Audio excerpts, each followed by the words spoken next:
কোনো একদিন যদি হঠাৎ ভোরে ঘুম থেকে উঠে বুঝতে পারো তোমার চারপাশে পৃথিবী এগিয়ে যাচ্ছে, শুধু তুমি দাঁড়িয়ে আসো একই জায়গায়, তাহলে মনে রেখো সেই অচল সময়টা আমি প্রতিদিন বয়ে নিয়ে বেড়াই।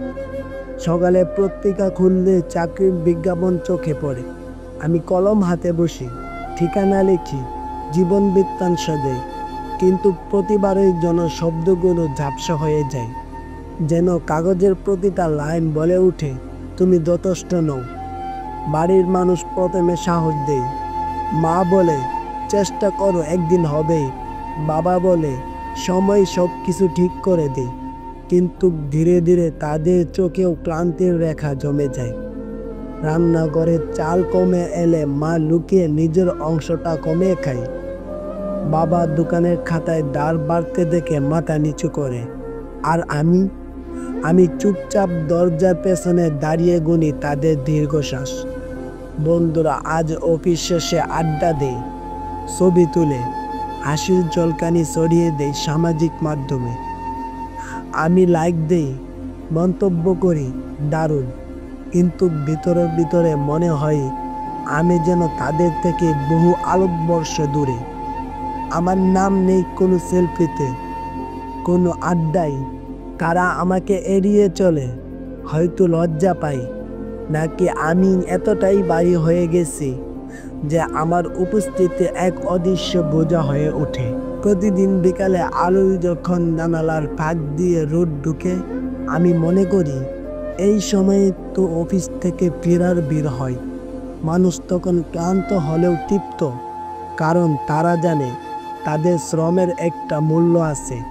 কিন্তু আমি শুধু নিঃশব্দে টেবিলে মাথা রেখে ভাবি, আমার শ্রমের কি কোনো দাম নেই? আমার স্বপ্নগুলো কি এতই তুচ্ছ? রাতে ঘুম আসে না, মোবাইল হাতে নিয়ে বসে থাকি, হয়তো কারো কাছ থেকে মেসেজ আসবে, কোনো খবর, কোনো সুযোগ, কিন্তু স্ক্রিনে শুধু অন্ধকার ভেসে ওঠে। অপেক্ষার ক্লান্তি জমে যায় চোখে। তখন মনে হয় আমি আসলে বেঁচে আছি কি না, নাকি কেবল বেঁচে থাকার ভান করছি। একদিন মা হেসে বলল, তুই কি জানিস, ছোটবেলায় তুই সবসময় বলতিস একদিন বড় হয়ে বাবার সব কষ্ট দূর করবি। আমি হেসে মাথা নামালাম, কিন্তু বুকের ভিতরে কেমন ছিঁড়ে গেল, কারণ আমি জানি আমি বাবার কষ্ট কমাতে পারিনি, বরং বাড়িয়ে দিয়েছি। আরও ভয়ের ব্যাপার হলো, ধীরে ধীরে আমি নিজের উপর বিশ্বাস হারাচ্ছি। চাকরি না পাওয়ার কষ্টে কেবল ক্ষুধা বা অভাব নেই, আছে আত্মসম্মান হারানোর যন্ত্রণা। যখন পাড়ার প্রতিবেশীর চোখে আমি অযোগ্য ছেলে হয়ে উঠি, তখন মনে হয় পৃথিবীটা খুবই ছোট, কিন্তু আমার অপমান তার চেয়ে অনেক বিশাল।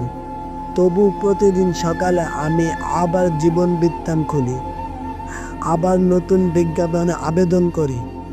হয়তো আগামীকালও উত্তর আসবে না, হয়তো সব কিছুর মতো এটাও একদিন থেমে যাবে, কিন্তু আমি চেষ্টা করি শুধু একটা কারণে, যদি কোনো একদিন আমার নিজের সন্তান আমাকে জিজ্ঞেস করে তুমি কি হেরেছিলে, তখন যেন বলতে পারি, হ্যাঁ আমি হাজারবার হেরেছি, কিন্তু লড়াই করা ছাড়িনি।